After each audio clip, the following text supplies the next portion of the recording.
राधे राधे दोस्तों, कैसे हैं आप सब। चलिए अब वृंदावन की महिमा पार्ट 2 स्टार्ट करते हैं। विश्व के सभी स्थानों में श्री धाम वृंदावन का सर्वोच्च स्थान माना गया है। वृंदावन का आध्यात्म अर्थ है वृंदाया तुलसिया वनम वृंदावनम। तुलसी का विशेष वन होने के कारण इसे वृंदावन कहते हैं। वृंदावन व्रज का हृदय है, जहाँ प्रिया प्रियतम ने अपनी दिव्य लीलाएं की हैं। इस दिव्य भूमि की महिमा बड़े बड़े तपस्वी भी नहीं समझ पाते हैं। ब्रह्मा जी का ज्ञान भी यहाँ के प्रेम के आगे फीका पड़ जाता है। वृंदावन रसिकों की राजधानी है। यहाँ के राजा श्याम सुंदर और महारानी श्री राधिका जी हैं। इसमें तनिक भी संदेह नहीं करना चाहिए कि वृंदावन का कण कण रसमय है। वृंदावन श्याम सुंदर की प्रियतमा श्री राधिका जी का निज धाम है। अगर आप एक बार भी वृंदावन आ गए तो निश्चित है आपको नरक नहीं जाना पड़ेगा। हमारे संतों की वाणी कहती है, श्री कृष्ण हमारे बिना साधन किए बिना भी हमें उस परम पद को प्रदान कर देंगे जो मेरी प्रिया की शरण में आएगा। बस राधे राधे बोलते रहना पड़ेगा। हमारे मायाकृत नेत्र हैं, हम असली वृंदावन तो देख ही नहीं पाते क्योंकि हमारी दिव्य दृष्टि नहीं है ना। यहाँ का तो पत्ता पत्ता राधा राधा बोलता है। एक एक कण में इतना सामर्थ्य है कि एक बार वृंदावन आकर अगर आपने इसकी ब्रज में मस्तक झुका लिया तो आपको यमराज की नगरी नहीं देखनी पड़ेगी। एक फूल या लताएं, पेड़ या कुछ भी वृंदावन का देख लिया, बिहारी जी की तो बात ही छोड़ दो, आपकी दुर्गति होने से कोई नहीं रोक सकता। यहाँ के तो कण कण में ठाकुर जी हैं।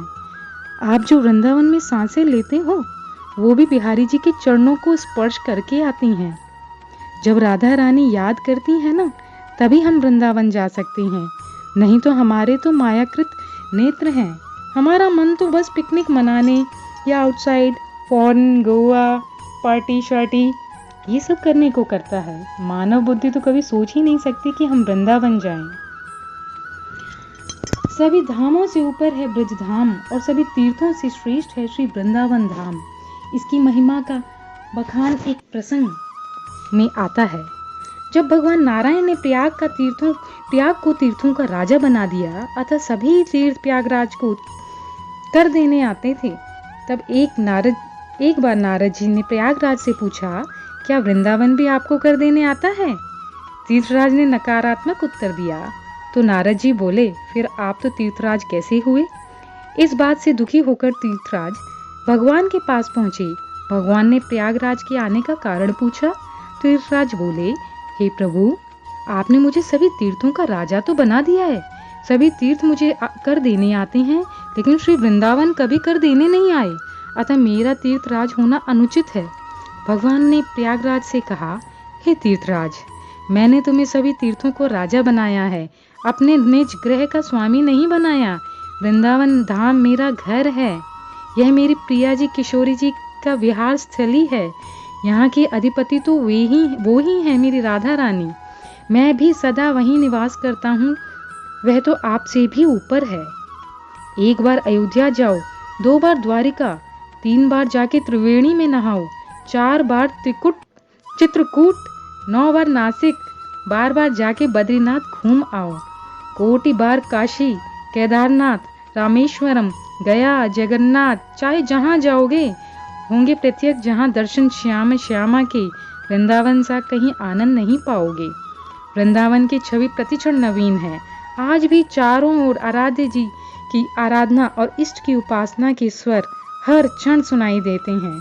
कोई भी अनुभव कर सकता है कि वृंदावन की सीमा में प्रवेश करते ही एक अदृश्य भाव, एक अदृश्य शक्ति हृदय स्थल के अंदर प्रवेश करती है और वृंदावन की परिधि छोड़ते ही ये दूर हो जाती है।